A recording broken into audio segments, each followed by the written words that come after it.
There we go, His Excellency the President of the Republic of Uganda, Yoweri Kaguta Museveni, having his first official visit at the nakivubo Stadium, where he is expected to commission the facility that has been developed by amidst Kiggundu. And obviously we shall be giving you this coverage live until when he gets to exit nakivubo Stadium. It has been very long overdue for the first citizen to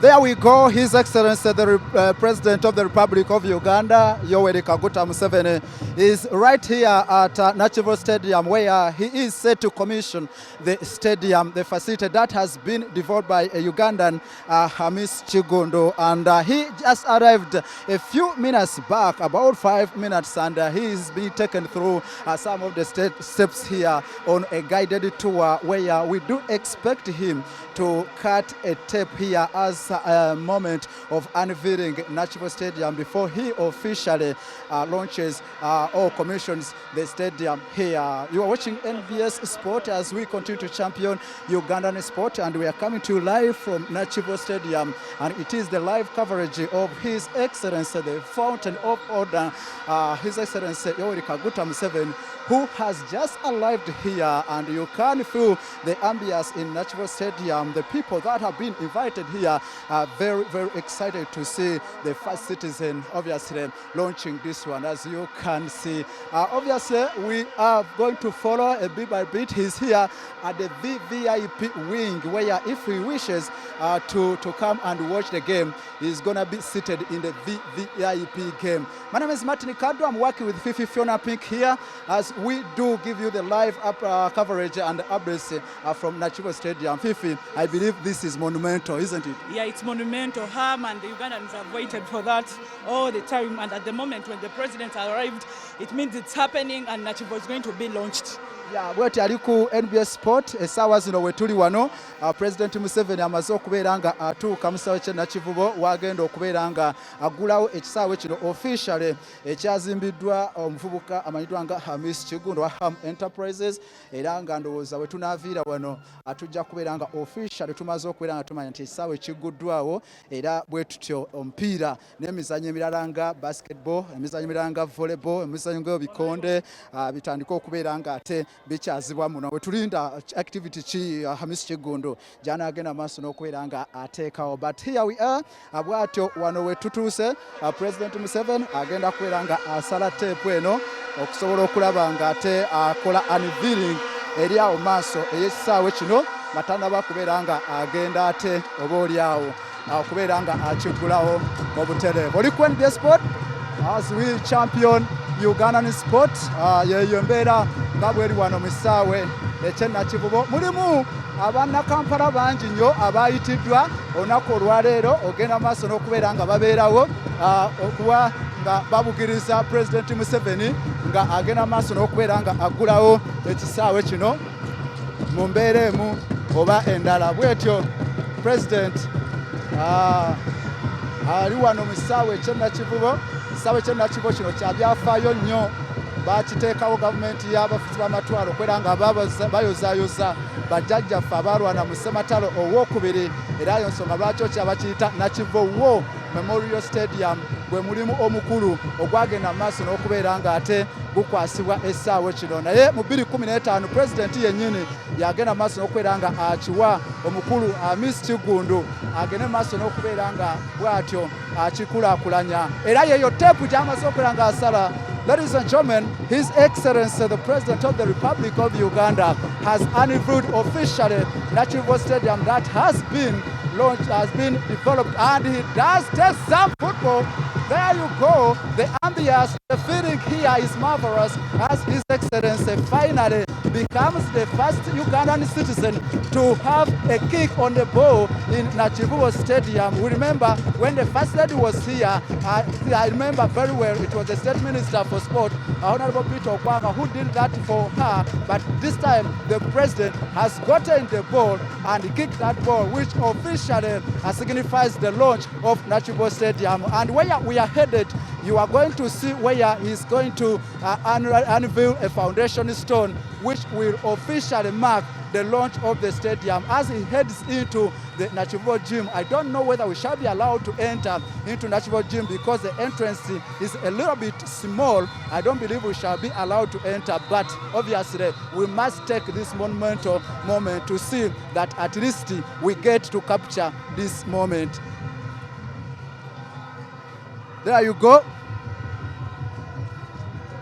The President is going to unveil the foundation stone, obviously in the company of the State Minister for Sports, Honorable Peter Ogwang, and the developer Hamis Kiggundu.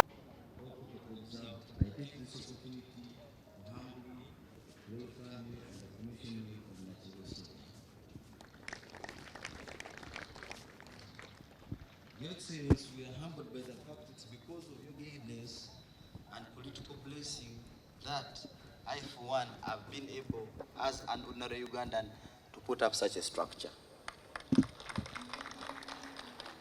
Your Excellency, I take this opportunity to introduce to you the team that has been behind this project we are commissioning today. Starting with management, which is sitting over here. Your Excellency, today we didn't invite anyone outside the perimeters of people that were direct participants in the implementation of this project. And I would humbly inform you that we are proudly Ugandans who have come together and put up this project from the start to where it is today. Your Excellency, all the people you see here are the Ugandan ladies and gentlemen that have been working on this project.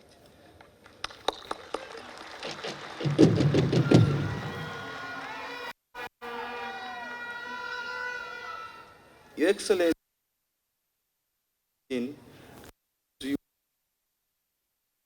to do this project, and indeed you told me my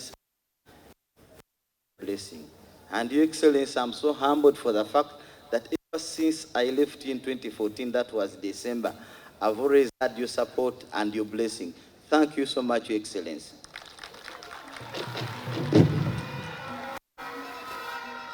Your Excellency, we had a lot of hardships here and there, but in the perimeters of reason, it would be unjustified for me to simply narrate the story of the hardships I've had when I've got such a project today being commissioned by His Excellency. In reason, we look at substance rather than formation. What matters today is the fact that the project is here and it is being commissioned by His Excellency.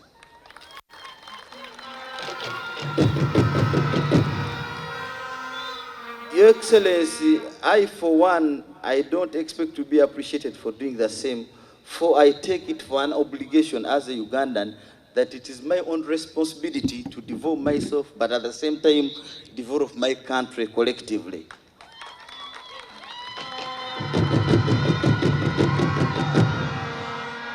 And Your Excellency, I take this opportunity to talk to my fellow Ugandans that this is a direct reflection of your effort and struggle.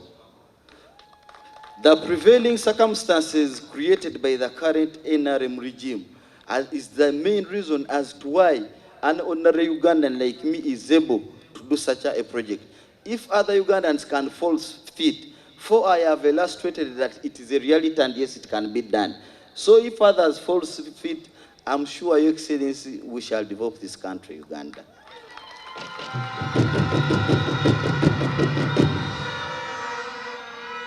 Your Excellency, without saying much, let me take this opportunity to invite the Honorable Minister of Sports to give his remarks.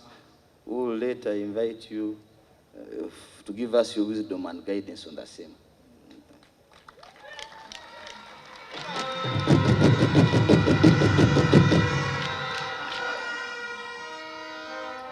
Your Excellency, the President of the Republic of Uganda, to thank Kiggundu for the good work he has done here.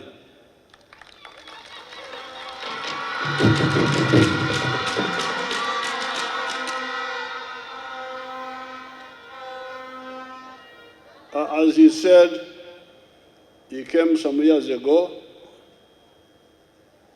First of all, Kiggundu is a young man who I think was born after NRM had come into power, but who is a real NRM by being innovative and knowing that you can get prosperity in Uganda. This is what we have been telling you.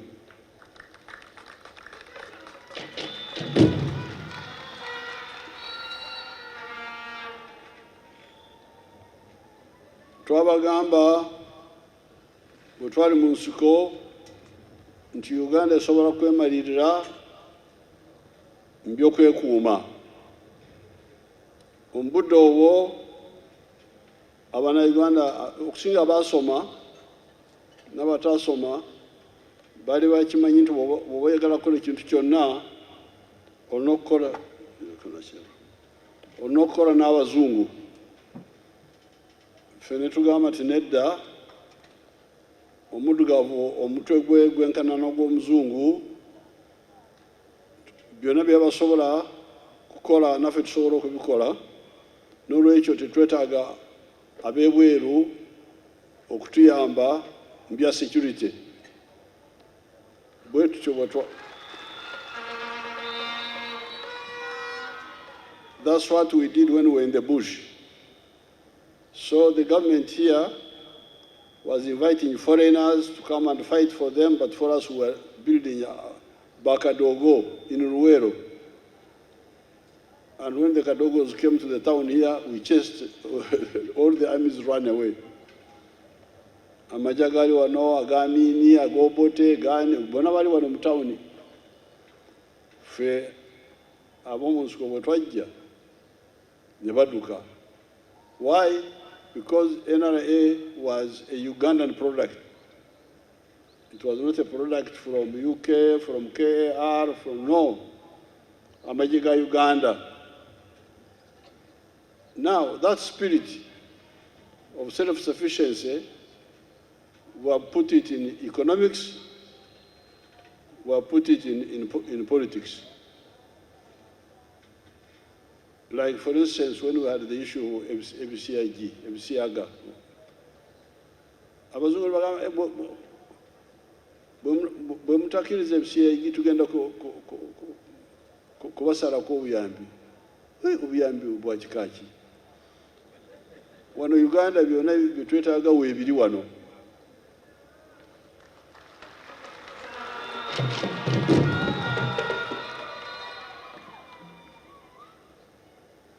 Nze sirya muceeri, sirya migati, siri muzungu, ndya kalo. Munda wana miaka 8 nduku kalo.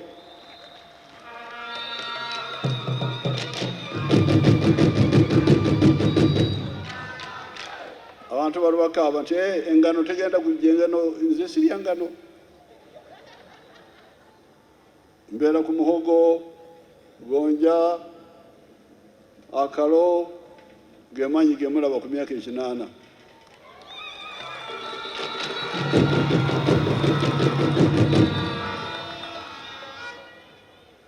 Therefore, on the issue of the economy, just like in the issue of security, we can do our own things. So therefore, a young man like Kiggundu, young, who believes in that philosophy, because that's your problem. Already wamwe abadugavu chejo mwebuusabuusa nze seebuusabuusa bontawanya nkukubirawo.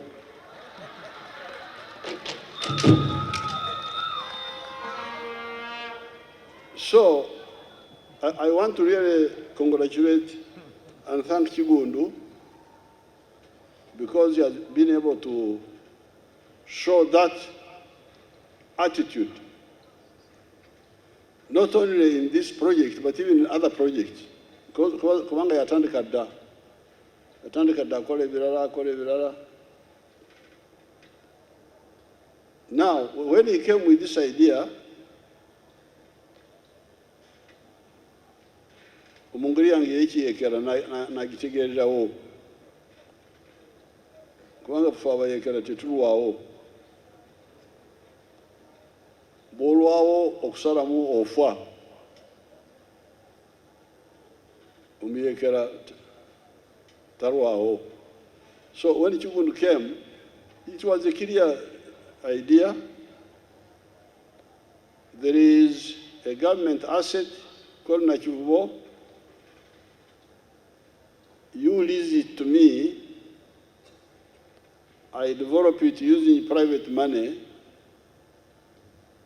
and then I recover my cost through the collections and also the other businesses I will do around there in 49 years. So this was clear. What is the problem?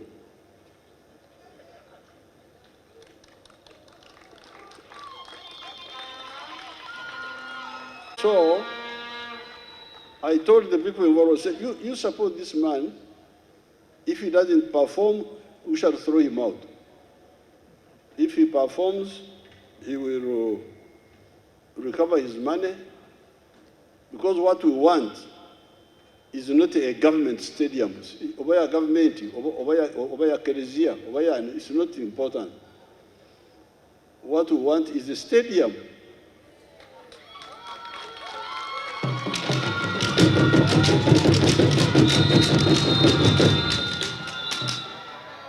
Naye abantu bamwe baberamu ebyo government. It's not government. It's not important.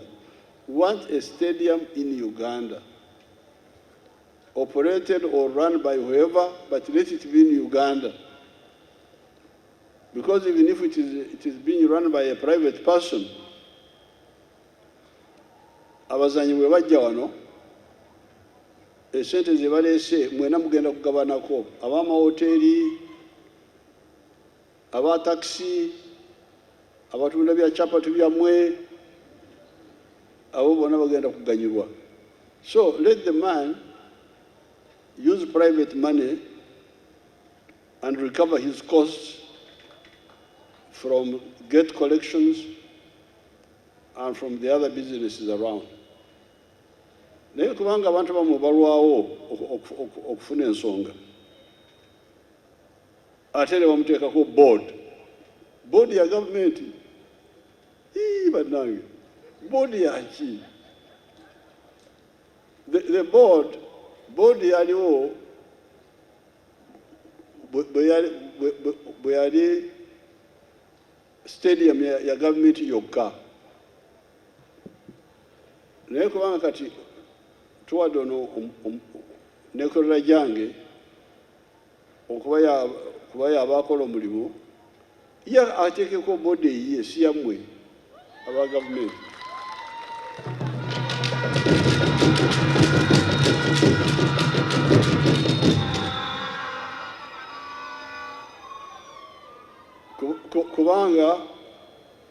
kubanga twagala mu myaka 49 ajje mu ssente ze, emyaka 49 bw'eruggwa tusalewo oba afulume agende oba asigale.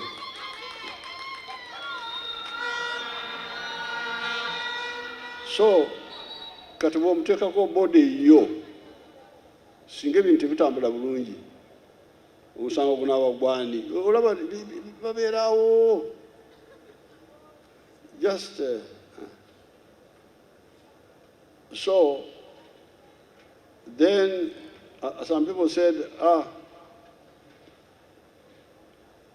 bagala kugifuula freehold. Ne bagamba nti nedda kya freehold awo, lino ttaka lya gavumenti,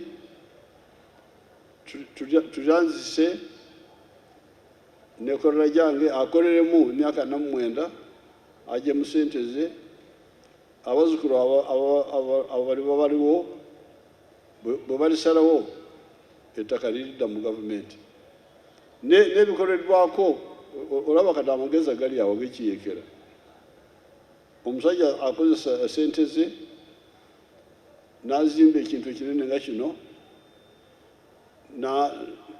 n'akitunda n'ajja mu ssente ze zonna n'azikomyawo, ate n'afuna n'amagoba. Essaawa bw'etuuka gavumenti neyeeddiza, bw'eba esazeewo eyinza kumwongerayo gamba nti renew the lease.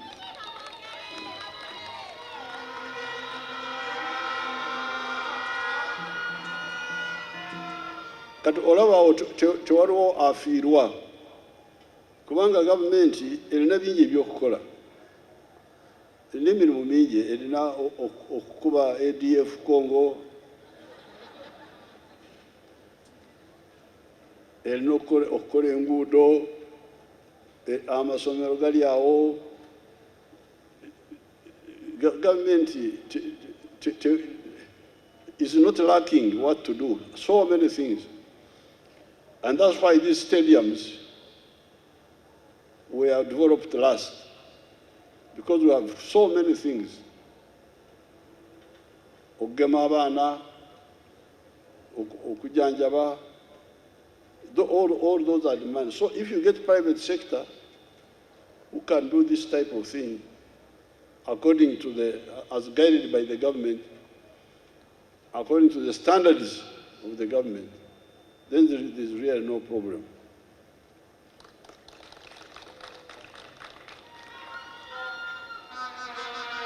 Now, I have been here, I have seen the facilities.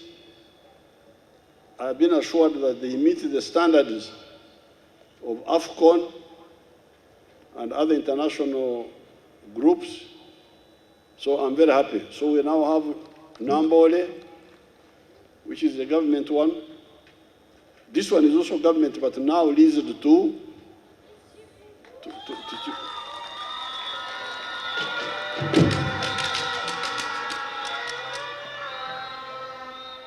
Kiggundu for 49 years. And then we are going to build 1 or 2 others in Hoima, near the international airport, which we have built there, and maybe Akibua in Lira. So we shall be having 3 or 4 international standards stadiums. But we have also got a plan to build other zono later. We have got those plans. Nefe abayekera tukwata mpola mpola. Bugu siki mwabagana mugamba ki bugubusiki mwera bano Baganda abasudani bantu ba kikaki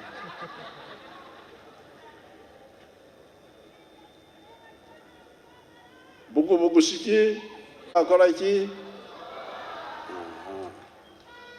So we are going mpora.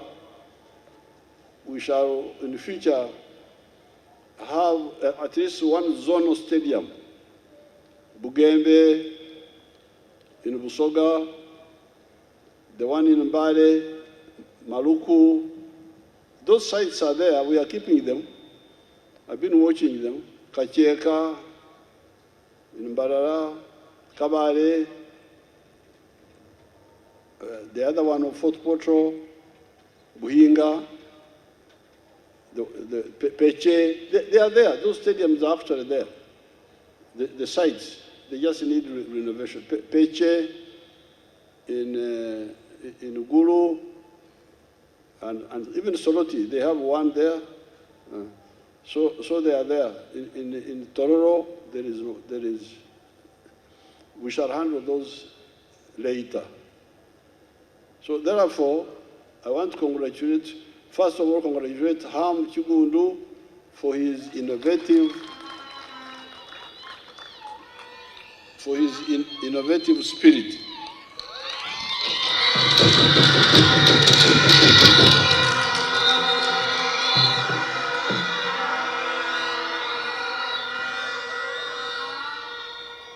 And then for the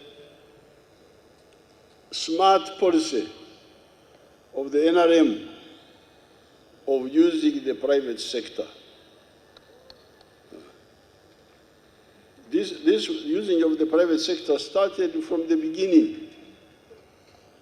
Mujukira abantu bamwe abatalengera abali wano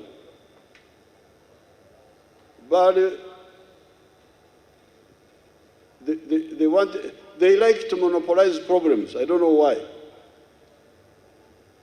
You don't know why a government would want to monopolize problems. Bobo balowooza nti ebizibu kulya. Tebamanyi nti ebizibu biringa olutalo. Abanyankole balina olugero lugamba nti enduuli y'ebyokulya oteera nki. Bw'oba okuba enduuli y'emmere okuba katono abantu bange baleme okujja emmere netabamala. Naye ate bw'oba okuba ey'olutalo okuba nnene ey'amaanyi ddala abantu bajje bangi. So bali abedda abali mu gavumenti balowooza nga ebizibu by'ensi oba mmere should monopolize them.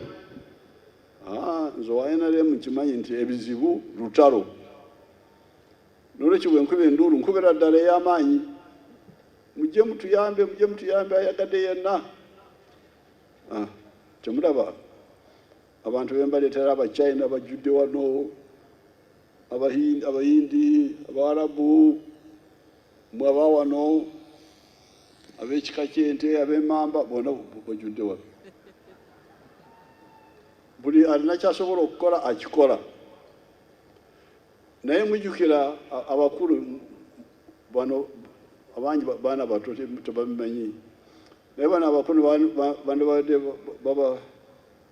babanyonnyola nti waliwo gavumenti yali eyeyingiza mu okutambuza abantu.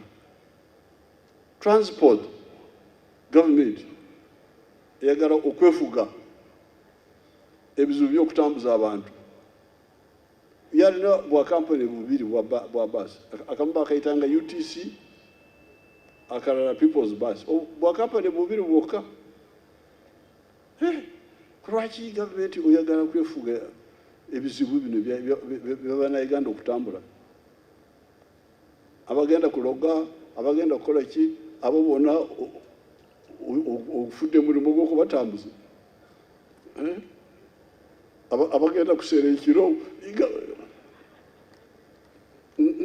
nga gavumenti efunye ebizibu bannange. kati bwe twajja nabagambirawo basi leka banayiki bagule basi zaabwe kati buli bwa kampani bwa gavumenti netubwerabira kati mulaba basi ziri wano tosobola n'okuzibala kampani ezo simanyi basi zirinawo ebiwandiiko zonna ziri simanyi ziri kampani mmeka abantu batambula aba taxi aba bodaboda now ekizibu ky'entambula twakimala kati mutuuse n'okugwa empii ku bigambo by'entambula kubanga entambula za buli kika weziri. So that's how we solve the problem of transport, by policy only.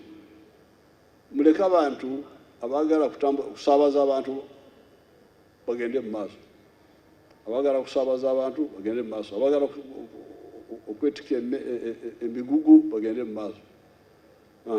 Eyo netuvaayo netugenda mu mahoteri. Gavumenti yali eyagala kwefuga amahoteri. Akahoteri kamu wano wali bubiri, Apollo n'eryendala Nairo Mansion, okugenda Jinja yalina kahoteri kamu Crested Crane, Mbale waliyo kahoteri kamu Elgon. Hoteri, mulimu gwa hoteri nagwo gwa gavumenti. Okufumba chapati nagwo mulimu gwa gavumenti. N'amandazi nesibanya Minister mu kifo ky'okukola emirimu egy'amaanyi ali mu kufumba kuyimirira abafumbi. Netubagamba nti muve mu mahoteri, leka abantu bekolere ebya hoteri. Kati mulaba amahoteri agajjudde wano tegabalika. So therefore, even here in sport, education abantu okutandika amasomero agaabo mulaba omulimu ogukoleddwa. Ndowooza kati amasomero aga private gasinga n'aga gavumenti aga secondary obungi. N'olwekyo namu kino ekyemizannyo ke kakodyo ke tutandise okukozesa. N'olwekyo njagala kwebaza Kiggundu kubanga yavaayo n'ayanukula omulango ogwo ogw'abaana ekolera gyange mu byemizannyo. Mwebale nnyo.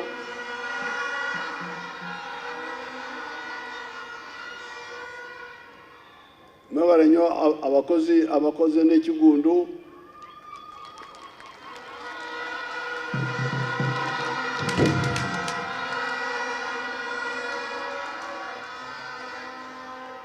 Waliwo programs endala Kiggundu zayagala okwenyigiramu nga okulongoosa ebintu byaffe wano okubitwala ebweru, ebyobulimi. Alina kyatandiseyo ku expressway mpitawo bulijjo, tugenda kukwatagana naye tumuyambe.